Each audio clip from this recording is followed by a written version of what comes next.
Hi Pisces, this is Pisces Hub. Welcome to my channel.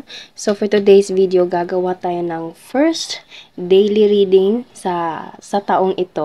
Okay, so reminder lang Pisces na ito ay general reading po. So pwede pong mag-resonate sa'yo, pwede din pong hindi. Okay, and again, this is a timeless reading. So, kahit anong araw, buwan o taon mo to napanood, pag mag-resonate po sa sitwasyon niyo po, take nyo lang. Pag hindi, wag po nating ipilit, okay? So, ano po ang posibleng mangyari for Pisces sa araw na ito? Mga gabay, mensahe ng tarot cards for Pisces sa araw na ito. Okay.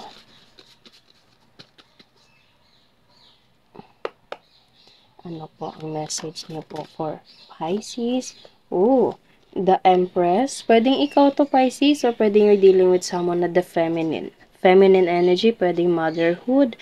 Mama mo to, pwede rin tita, someone na boss na babae, okay? Or kung hindi naman babae, pwede ding LGBT or pwede din namang lalaki po, okay?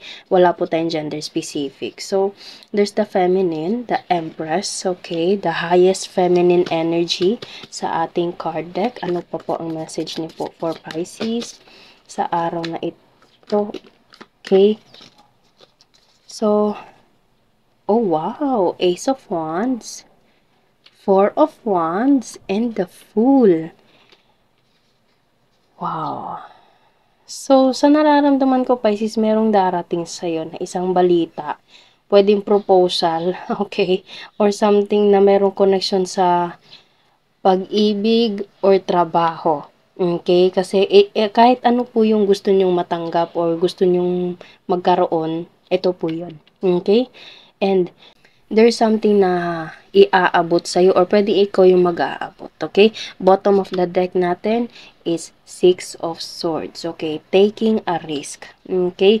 So, this is a new beginning kasi meron tayo ditong the Fool, okay? The Fool represents something na no experience, new beginning, new chapter, okay? Sa taong ito, unang-una, meron tayong magandang reading ngayon and there's the new beginning of our reading for today, okay? So, sa taong ito, merong darating sa'yo na Ace of Wands. Pwedeng ikaw to, Pisces, and you are the Empress. You are the Empress na merong matatanggap na Ace of Wands, okay? And itong Ace of Wands na to, is merong connection sa Four of Wands na nandito. And ito yung kita-kita nyo, merong selebrasyon, salo-salo, okay? Sobrang pagmamahalan, kasiyahan.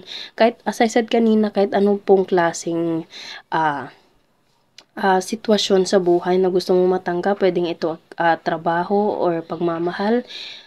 It depends po sa sitwasyon niyo po sa buhay, okay? Pero ito po yung darating na kung saan ihahanda, ibibigay, ilalahad for you. Okay? Kitang-kita nyo, yung kamay, yung wands, yung magandang stick na nandito is inaabot mismo sa the Empress na nakaupo dito. Okay? So, biglang pumasok sa akin yung word na manifest. So, you manifest this kind of situation, Pisces, sa nakaraang taon. Okay? Pwedeng nakaraang araw. Pwedeng meron kang hinihiling, meron kang inaasa, meron kang gustong mangyari. Okay? And ito yung parang sign for you na meron darating sa'yo. Kahit ano po yung gusto mong matanggap. Ito yun. Okay? There's a Four of Wands. And pwedeng nakakakita ka ng angel number. Okay, pwedeng 1111 or kahit ano po, synchronized number. And hanapin nyo po sa online kung ano po yung posibleng meaning, possible meaning ng synchronized numbers na nakita nyo po, okay? And there is the Fool. Again, meron tayo ditong 0. Okay, number 0. Okay, so this is really a new beginning, new chapter. Never ever before na nangyari to sa inyo. Okay, so sobrang ganda ng panibagong, alam mo yun, panibagong taon dahil merong mangyayari sa inyo, meron darating sa iyo na panibagong landas, Pisces, okay? And again, sinabi ko kanina na pwedeng ito ay taking a risk or something na meron kang, alam mo yun, yung parang meron kang isa-sacrifice na very light lang naman. Hindi naman siya mabigat, okay? And there is something na trusting the process, okay? Pwedeng kayo to, And merong isa sa inyo, merong tao na darating na tutulungan ka para makaahon, okay? Para makapunta doon sa kabilang isla or sa kabilang lugar, okay? Kasi meron tayo ditong parang dagat ba to? Any kind of body of water, and meron ditong parang sa kabilang, alam mo yun, kabilang lupain, island, bansa, okay, lugar, na dun sila pupunta. And meron talagang tao dito, Pisces, na tutulong sa inyo para makausad, okay? Pwedeng meron ka ng anak or pwedeng meron kang responsibilities. And itong panibagong landas na ito, itong panibagong, alam mo yun, panibagong journey, panibagong experience na matatanggap mo is merong connection ito sa mga taong mahal mo sa buhay. Okay? Pwede meron kang, as I said kanina, pwede meron kang anak, pwede meron kang responsibilities, okay?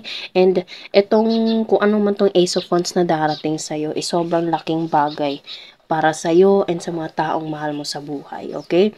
So, kitang-kita nyo, again, meron na naman ditong body of water, okay, dito, and dito naman, ito yung dadaanan nyo, Pisces, okay, nakikita nyo, meron parang dagat, ilog dito, and dito naman is kailangan dumaan sa ilog para makapunta dito sa magandang palasyo, na kung saan, kitang-kita nyo, Pisces, ito yung lugar na kung saan dito ka magse-celebrate, okay, so, konektado lahat ng cards natin dito. Konektado talaga sila lahat, Pisces. And this is a new beginning. This is a new chapter of your life for this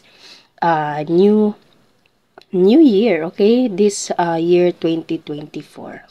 Okay? So, sobrang ganda kung ano man to. Pwedeng ito ay merong connection sa love kasi parang merong kasalan dito. Okay? Pwedeng ito ay proposal. Or kung hindi naman, pwedeng ito ay trabaho na kung saan. Or pwedeng merong connection sa malaking bahay, malaking building, and this is a new beginning for you to receive. Okay? For you to take na panibagong landas sa taong ito. Okay, congratulations Pisces. Congratulations Pisces kung ano man tong minamanifest mo dati. And ngayon darating sa'yo. Okay? So, kuha tayo ng mga initials, random words kung sino ito or yung mga taong konektado sa ating reading. For Pisces, sa araw na ito.